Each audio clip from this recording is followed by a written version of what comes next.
벨릭스가 두려워하여 대답하되라는 제목으로 오늘 사도행전 24장 함께 말씀을 나누겠습니다.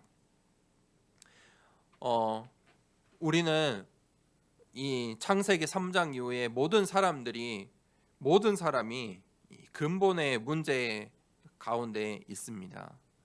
하나님을 떠난 모든 사람이 이 근본 문제, 원죄 아래 있습니다. 그래서 칼빈은 신학자 칼빈은 뭐라고 했냐면 전적 타락이다. 사람은 전적으로 타락한 존재다. 하나님을 떠난 존재, 하나님을 떠난 것이 타락이에요. 하나님의 말씀과 상관없이 사는 것이 타락이지요.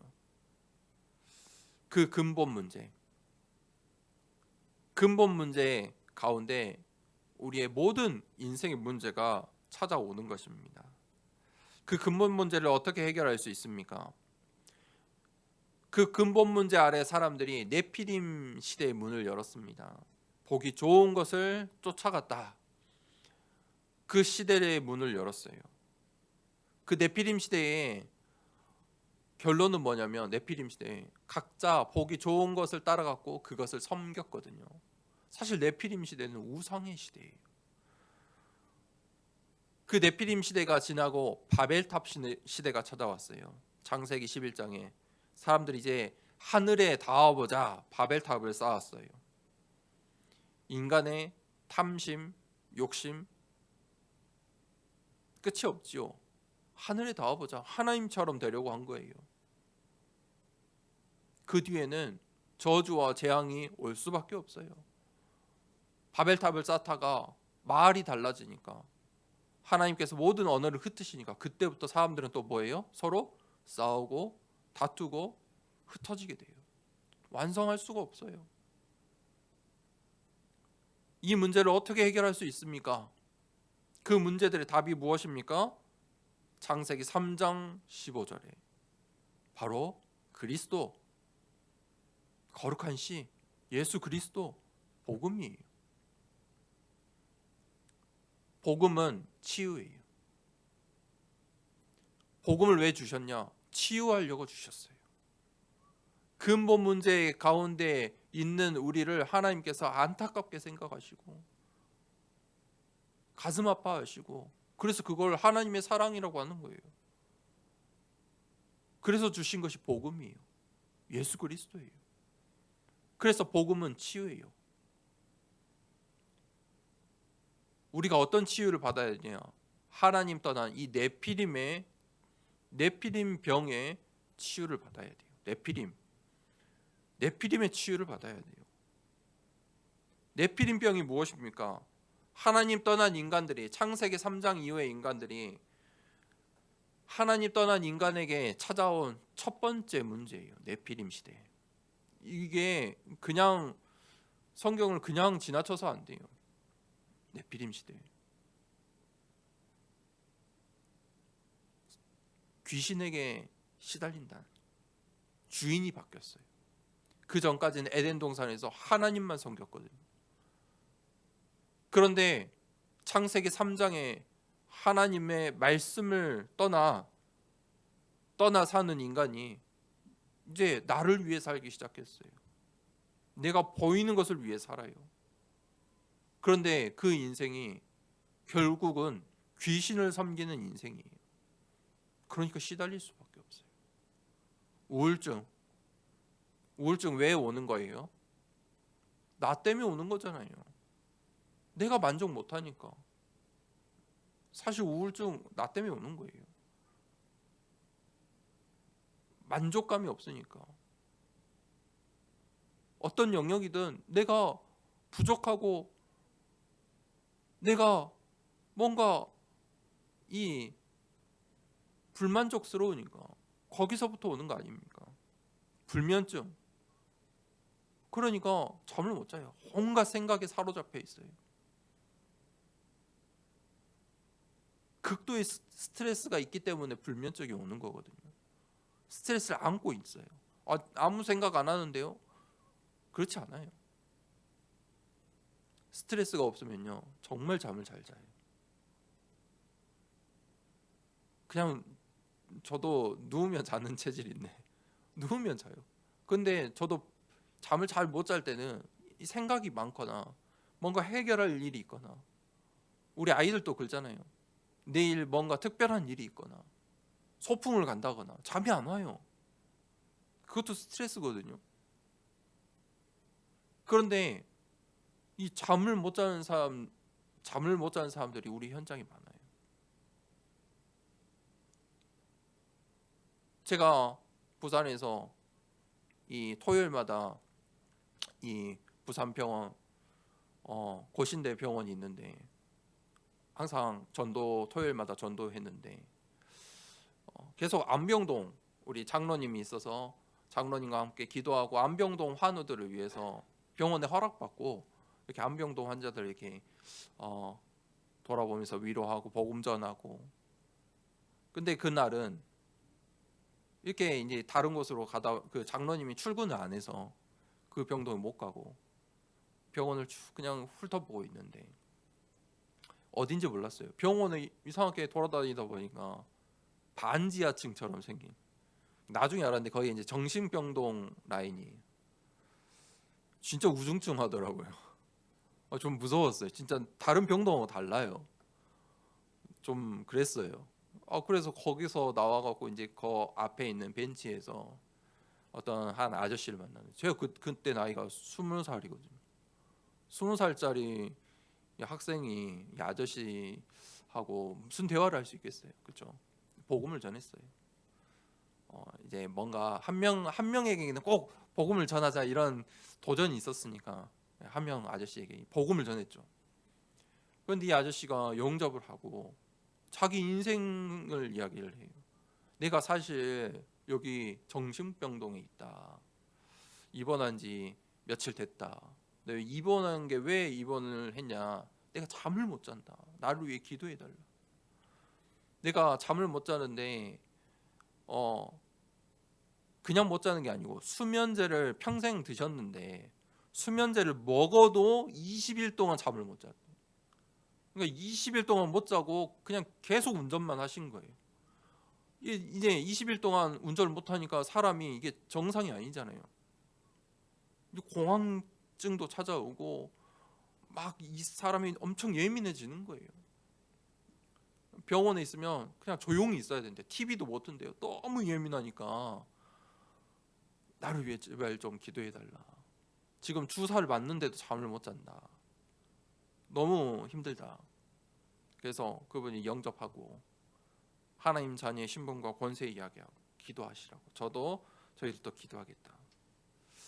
너무 궁금하잖아요. 그 아저씨가 어떻게 됐을지. 그래서 기억나요. 토요일도 아닌데 그 아저씨 때문에 보러 갔어요. 지금 그 아저씨 보러 왔어요. 아저씨 괜찮은지 보려고. 그 아저씨를 이제 만났는데 너무 이 얼굴 표정이 바뀌어 있는 거예요. 너무 고맙다고. 내가 너희들 때문에 이 잠을 너무 푹 잤다고. 여러분, 근본 문제가 해결되면 이 세상의 문제가 해결돼요. 신분이 바뀌었는데 그 아저씨가 진짜 영접한 거지요. 신분이 바뀌니까 의사가 치료할 수 없는 불면증도 끝이 나는 거예요. 너무 잘 잤다는 거예요. 처음으로 그렇게 잤대요. 그래서 오늘은 TV도 봤대요. 그게 그냥 하는 말이 아니에요. TV도 봤대요. 그 후로 한 몇 번 더 보고 그 아저씨 금방 퇴원해 버렸어요. 이제 일하러 간다고. 이제 잠을 잘 자니까 여기 있을 필요 없다고. 그러니까 우리에게 공황증이 오는 거예요. 이 세상과 나의 이 공황증이라는 게 뭐냐면 사실은 굉장히 영적으로 민감해진 거잖아요. 세상과 나 사이 속에 이 세상과 뭔가 그 이질감을 느끼고, 그렇죠? 영적인 거거든요. 시달리는 거예요. 이게 지속되면 어떻게 돼요? 정신병이 되는 거예요. 그러면 어떤 문제가 와요? 충동적인 행동을 하게 돼요. 충동적이게 돼요, 사람이.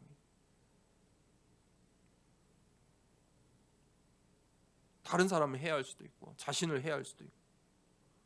그러니까 그걸 벗어나려고 어떻게 하냐면 내가 좋아하는 거 찾아요. 뇌피림병이에요. 술을 먹기도 하고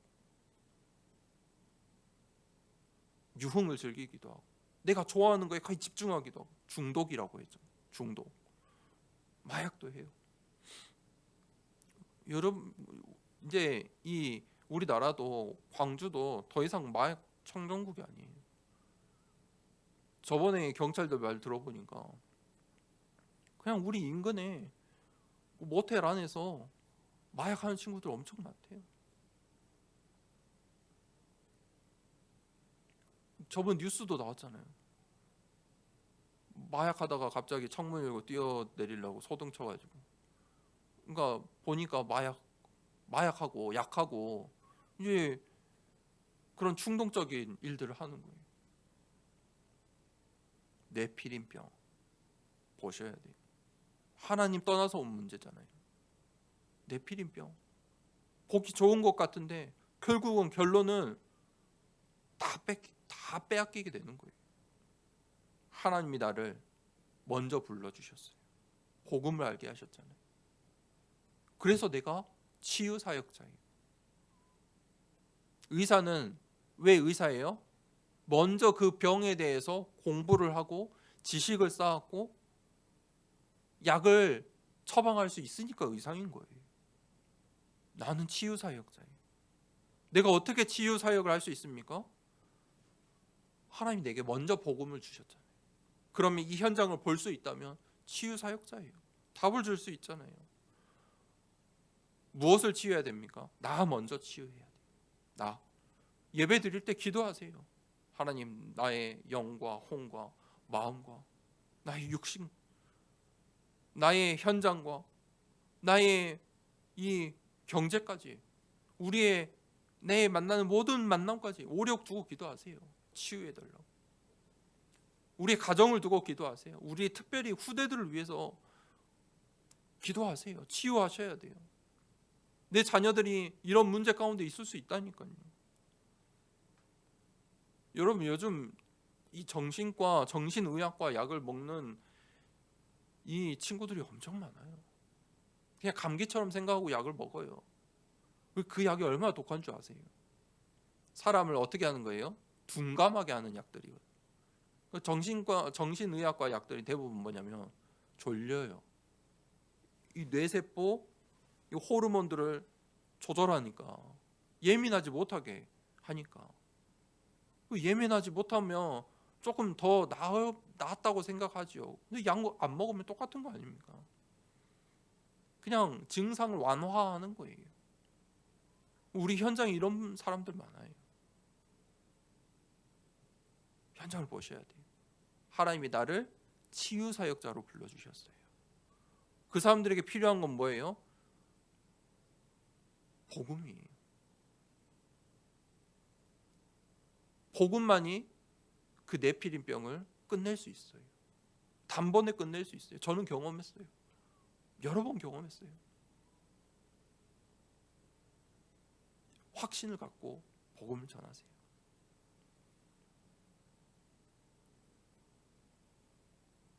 어떤 한 사람의 인생이 그렇게 복음 때문에 바뀔 수 있어요.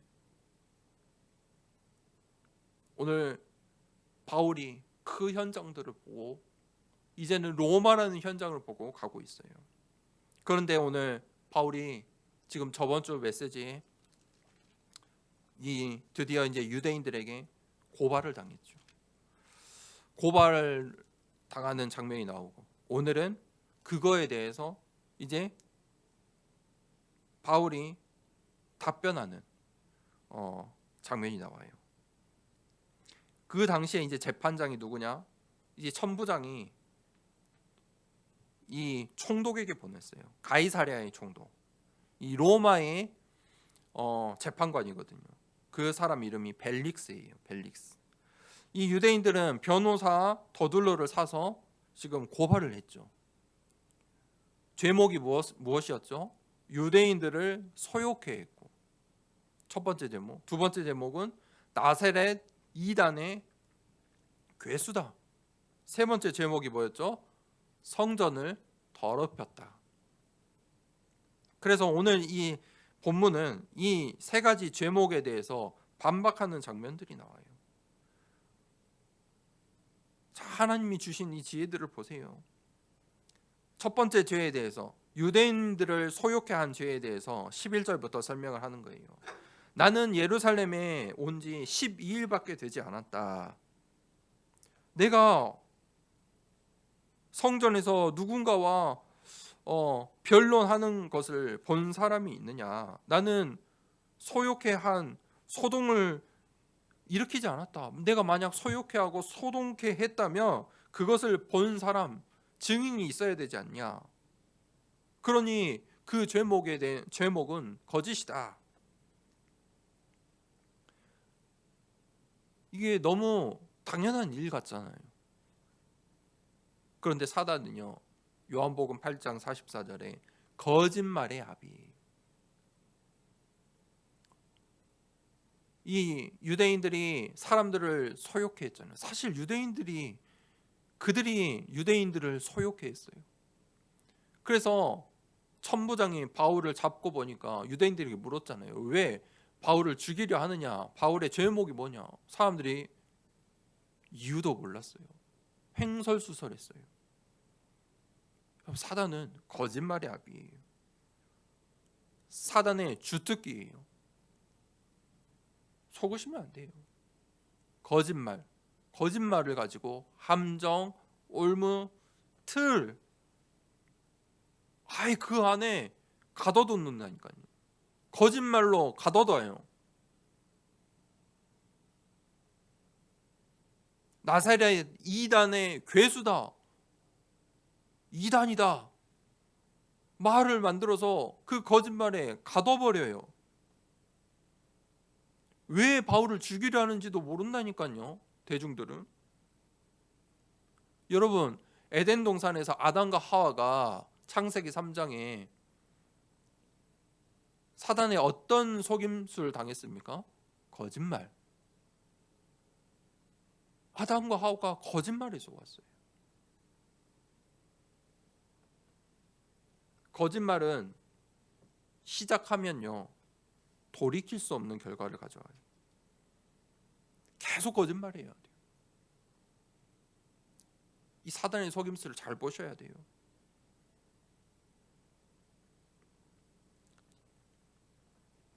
두 번째 제목이 뭐였죠? 나사렛 이단의 괴수라. 14절에 이것을 당신께 고백하리이다. 나는 그들이 이단이라 하는 도를 따라 조상의 하나님을 섬기고 율법과 선지자들의 글에 기록된 것을 다 믿으며,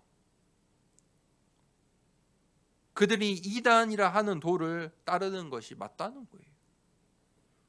내가 이단이 아닌 것을 해명할 이유가 없어요. 아니니까. 여러분, 거짓말과 진실, 거짓말하는 사람들은 계속 요구해요. 진실을 요구하고 사실을 요구하고. 그런데 내가 진짜 복음을 이야기하고 있는데 해명할 이유가 없어요. 복음 전하다가 그런 사람들 있잖아요. 막 따지어 묻고 캐묻고. 여러분, 대답할 이유가 없어요. 시간표가 아닌 거예요. 그 사람은 하나님께 선택받은 자가 아닌 거예요. 바울이 이 자리에서 이단임을 해명할 이유가 없어요. 맞다, 나는 이단이라 하는 도를 따르는 자다. 그러면서 바울은 자신의 복음을 설명하는 거예요. 복음을 전한다. 여러분, 복음을 전하지요. 복음이 무엇입니까? 예수 그리스도. 예수 그리스도가 모든 문제 해결자이다. 그게 복음이에요. 왜 어떻게 모든 문제 해결자이냐? 하나님 떠난 이후에 오는 우리의 모든 문제를 십자가에서 죽으시고 다시 사셔서 해결하셨다. 복음은요, 전하는 것이기도 하지만 복음은 선포예요. 제가 20살 때 복음을 전할 때 얼마나 잘했겠어요. 맨날 전도 현장 가서 그거 할 때마다 후회했어요. 돌아오면 얼마나 후회. 왜 내가 그때 그거 말 안 했지? 나 이번에 십자가 그거 이야기를 안 한 것 같은데. 이번에는 그 원죄에 대해서 말 안 한 것 같은데. 맨날 후회했어요. 정말이에요. 그 말을 안 해서 그랬을까? 질문을 잘못했나? 한국 교회가 그러고 있어요. 아니잖아요. 시간표가 아닌 거예요. 그 아저씨에게 제가 복음을 아주 100%잘 설명한 걸까요? 아니에요. 복음을 선포한 거예요. 복음을 선포한 거예요. 나중에 알았어요. 복음은 선포구나. 선포한 거예요. 그때 당시에 한 50대 정도 된 아저씨였거든요. 이제는 할아버지 다 되셨겠네요. 그 50대 넘어 택시 운전하는 그 아저씨가 20살짜리 자기 아들과 같은 이 학생의 말을 설명을 듣고 설득을 당했어요? 아니에요. 그 안에 흑암의 망대가 무너진 거예요. 복음의 선포예요. 의사가 못하는 일을 복음 듣고 해결됐다니까요. 복음은 선포예요. 바울이 그것을 선포한 거예요. 나의 믿음은 하나님을 섬기고 율법과 선지자의 들의 글을 다 믿는다. 그게 지금 성경이거든요. 구약 성경. 나는 하나님을 믿고 이 하나님의 말씀을 믿는다는 거예요. 여러분, 믿음 다음에 나오는 게 있어요. 그게 무엇입니까? 소망이에요. 15절에 하나님께 향한 소망을 나도 가졌으니 곧 의인과 악인의 부활이 있으리라 함이라. 부활 소망을 가지고 있다. 여러분, 올바른 믿음을 가지면 반드시 오는 게 소망이에요.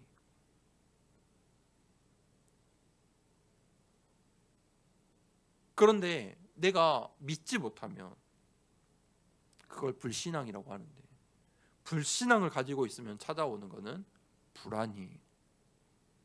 하나님을 믿지 못하니까 불안할 수밖에 없어요. 불안하면 어떻게 되냐면 거짓말에 속을 수밖에 없어요. 거짓의 소리에 그 함정과 올무 틀에 갇힐 수밖에 없어요. 바울이 로마서에 이렇게 이야기했어요. 우리 함께 말씀 찾아봅시다. 로마서 8장입니다. 로마서 8장 33절에서 37절이에요. 로마서 8장 33절에서 37절입니다. 우리 함께 읽어봅시다. 누가 능히 하나님께서 택하신 자들을 고발하리요? 의롭다 하신 이는 하나님이시니 누가 정죄하리요? 죽으실 뿐 아니라 다시 살아나신 이는 그리스도 예수시니 그는 하나님 우편에 계신 자요 우리를 위하여 간구하시는 자신이라. 누가 우리를 그리스도의 사랑에서 끊으리요? 환난이나 공고나 박해나 기근이나 적신이나 위험이나 칼이랴. 기록된 바 우리가 종일 주를 위하여 죽임을 당하게 되며 도살당할 양같이 여김을 받았나이다 함과 같으니라. 그러나 이 모든 일에 우리를 사랑하시는 이로 말미암아 우리가 넉넉히 이기느니라. 아멘. 우리가 하나님의 사랑을 받고 있기 때문에 그로 말미암아 넉넉히 이기느니라. 이게 바로 하나님이 우리와 함께 하신다는 말이에요. with 임마누엘 하기 때문에 넉넉히 이기는 거예요. 원네스. 지금 위험 같고 환란이 온 것 같고 공고나 박해나 기근이나 적신이나 위험이냐 칼이냐 죽음 앞이냐.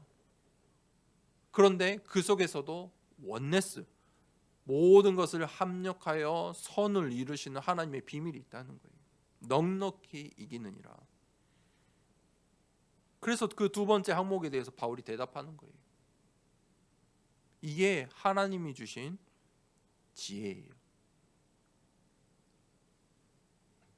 두 번째 대지는 내 민족을 구할 것과 재물을 가지고 왔다. 마지막 세 번째 이 죄목이 뭐였어요? 성전을 더럽힌 자다. 17절에서 18절에 여러 해 만에 내가 내 민족을 구제할 것과 재물을 가지고 와서 드리는 중에, 바울이 예루살렘께 온 이유가 여기에 있잖아요. 예루살렘 교회가 기근으로 말미암아 어렵다 하는 소식을 듣고 이제 바울이 이 3차 전도 여행을 통해서 세운 교회들의 헌금을 모아서 구제 헌금을 모아서 성전에 온 거예요. 자신이 직접 전달하려고. 그런데 이 예루살렘 교회 유대인들이 자신을 죽이려 함을 알기 때문에 사람들의 이 의견을 듣고 율법의 결례까지 지켰잖아요. 내가 결례를 행하였고 모임도 없고 소동도 없이 성전에 있는 것을 그들이 보았나이다. 그러나 아시아로부터 온 어떤 유대인들이 있었으니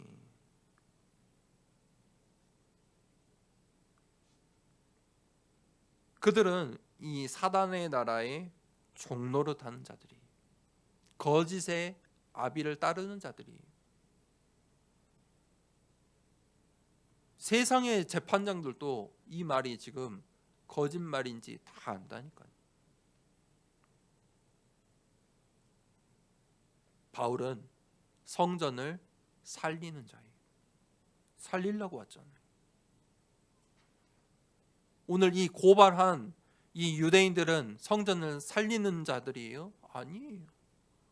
성전을 더럽힌 자들은 이들이에요. 그럼에도 불구하고 바울은 이 유대인들을 살리려고, 유대인 복음화를 하려고, 예루살렘 교회에서도 이 복음을 전하기 위해서 성전으로 나왔고 거기에 헌금한 거예요. 바울의 이 여정이야말로 빛의 망대, 빛의 여정, 빛의 이정표예요. 하나님이 바울을 이 빛의 경제 축복을 주신 이유가 있어요. 바울이 붙잡은 언약을 보세요. 성전을 살리는 자.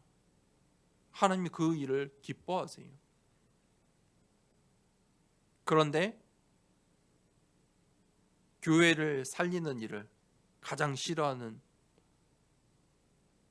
존재가 있어요. 사탄은 그것을 가장 싫어해요. 사단은 모든 것을 주고 복음만 모르게 해요. 여러분, 전도자들은 정말 내가 복음을 가진 자라면 모든 것을 다 내주고도 복음만 지킬 수 있어야 됩니다. 그러면 살 수 있어요. 세 번째 되지. 벨릭스가 판결을 해요. 벨릭스가 이 판결을 어떻게 하냐? 연기해요. 이제 이 바울의 변명을 듣고 이 도에 관한 것을 더 자세히 아는 고로 연기하여, 무슨 말이냐? 재판의 결과를 연기해요. 이 바울의 입장에서 또 우리가 볼 때 억울한 일이고 불합리한 판단처럼 보일 수도 있어요. 이 재판관에 가면 죄가 확실한 경우는 즉결 심판받아요. 상고도 못하게 해요. 그 죄가 너무 뚜렷할 때는 상고도 못하게 하고, 이 재판장들이 때로는 변호사들이 호통도 해요. 아니, 이렇게 분명한 범죄를 가진 죄인을 변호하느냐. 재판관들도 안다니까요. 오늘 이 벨릭스도 알았어요. 바울이 무죄인 걸 알았어요. 만약 바울이 죄가 있다면 바로 고문도 받고 처형에 처해졌겠죠. 그런데 무죄인 거 알아요. 그런데 왜 연기를 했을까요? 무죄라고 판결하지 않고요. 그게 바로 하나님의 섭리예요. 23절 보세요.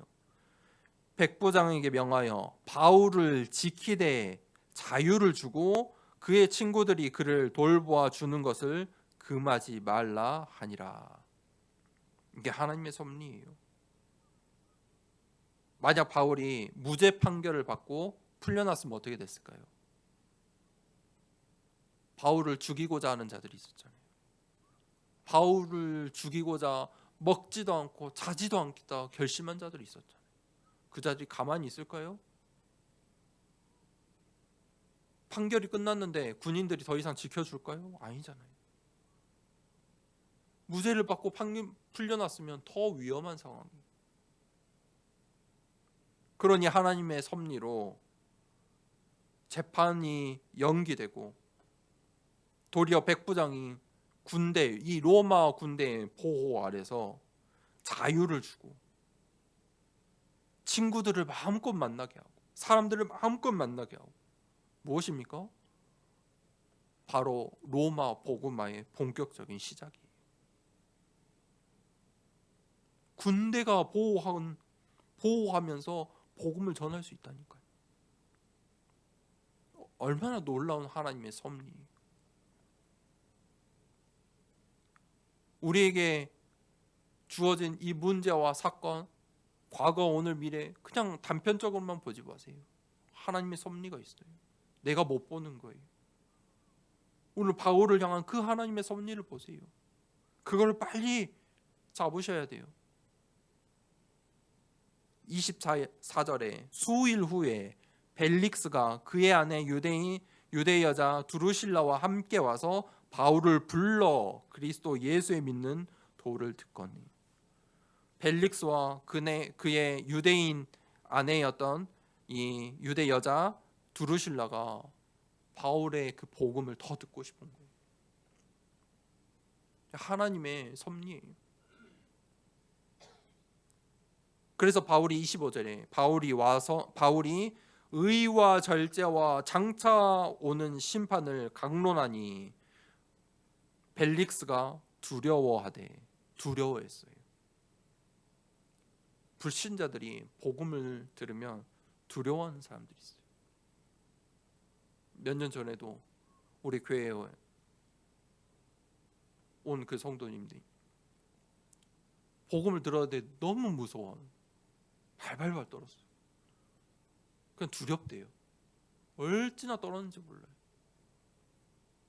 그리고 영접하고 갔는데 복음을 들으면 그렇게 두려워하는 사람들이 있어요.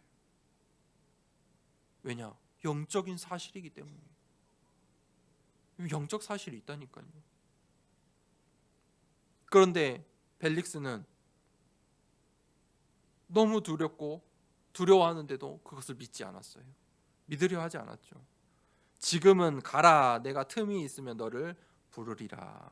동시에 왜 그랬냐면 그 마음을 보세요. 동시에 또 바울에게서 도움을 받을까 바라는 거로 더 자주 불러 같이 이야기하더라. 인간의 욕심, 탐심. 무슨 말입니까? 복음을 알아먹었는데 하나님께 선택 안 받는 사람. 그걸 보고 신학적으로 육이라고 해요. 하나님의 육이. 버림받았다는 말이에요. 그러니까 복음에 관심은 있는데 믿어지지 않는 거예요. 바울에게서 도리어 돈을 받을까 하여. 왜냐하면 왜 그랬어요? 바울이 성전에 갈 때 그 아마 헌금한 그 금액들이 크지 않았나 봐요. 엄청 컸나 봐요. 그러니까 이 벨릭스가 그 사실을 보니까 자기도 좀 돈을 이 바울에게서 받을 수 있을까 하여.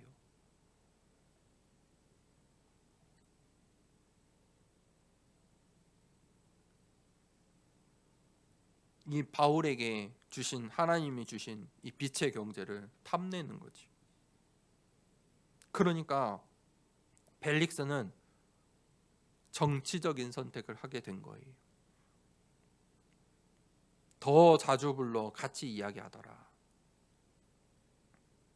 이태가 지난 후 보르기오 페스도가 벨릭스의 소임을 이어받으니 벨릭스가 유대인의 마음을 얻고자 하여 바울을 구류하여 두니라.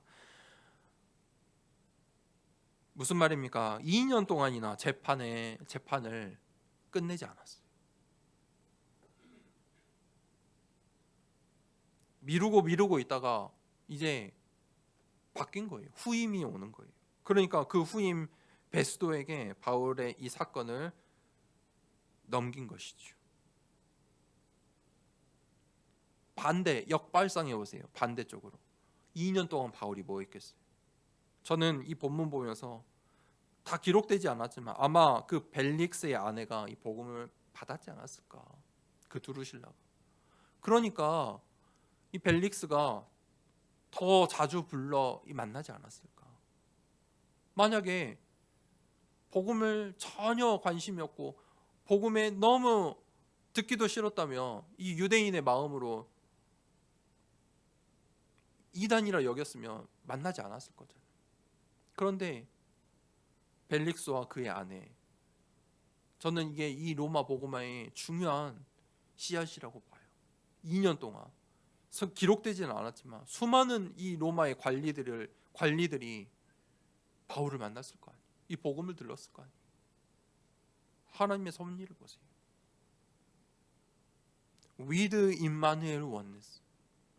넉넉히 이길 수 있다니까요. 넉넉히 이기느니라. 모든 것을 합력하여 선을 이루신다니까요. 이게 하나님 나라의 일이에요. 결론입니다. 여러분 정확한 언약을 붙잡으셔야 됩니다. 성취될 말씀을 붙잡으셔야 돼요. 하나님의 성취될 언약이 무엇입니까? 성전이에요. 구약 시대부터 신약 성경까지 쭉 나오는 스토리의 가장 중요한 성경의 핵심을 보셔야죠. 400년 노예 생활을 했던 그 이스라엘의 노예 생활을 끄는 메시지가 뭐였어요? 피의 제사 드리러 가라. 그러면서 그들에게 회막, 성막, 성전, 그리고 교회. 그 성전에 주신 언약 무엇입니까? 언약궤.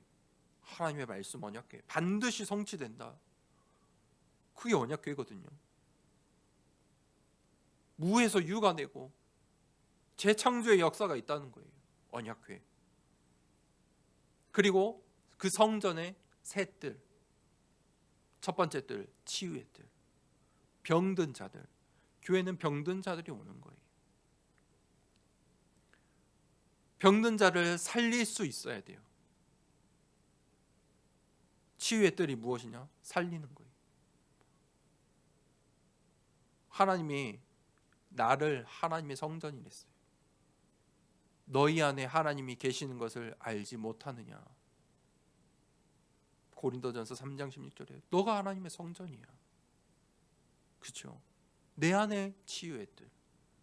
우리 더사랑교회에 오는 모든 성도가 모든 사람들이 살아날 수 있어야 돼요. 치유의 뜰. 근본 문제를 해결해 줘야 돼요. 치유의 뜰.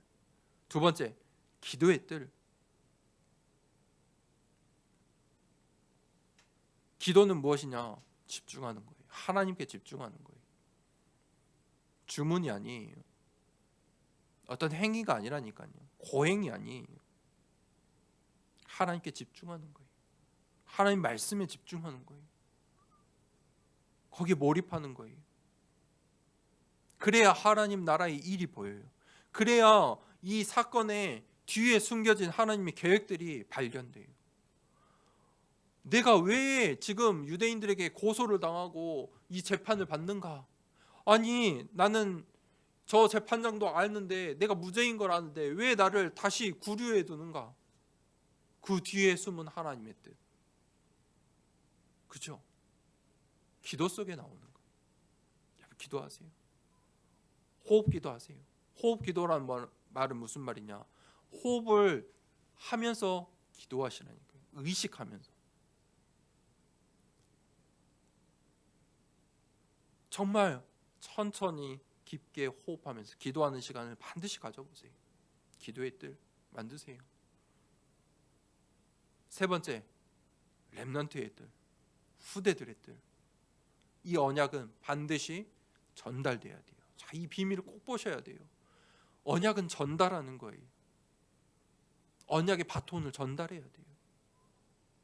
내가 이 복음 받았는데 나로 인해서 끝이 나면 안 돼요.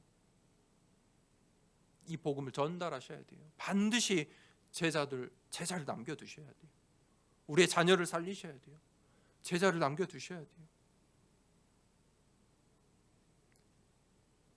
렘넌트라는 말 자체가 언약이잖아요. 남은 자.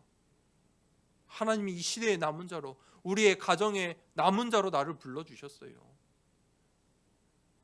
이유를 갖고 있어요. 남은 자다. 렘넌트의 그 언약을 가지고 있으면, 이유를 가지고 있으면 모든 것을 넉넉히 이길 수 있어요. 내가 하나님의 사랑을 받는 자구나. 이 모든 것을 내가 넉넉히 이기느니라.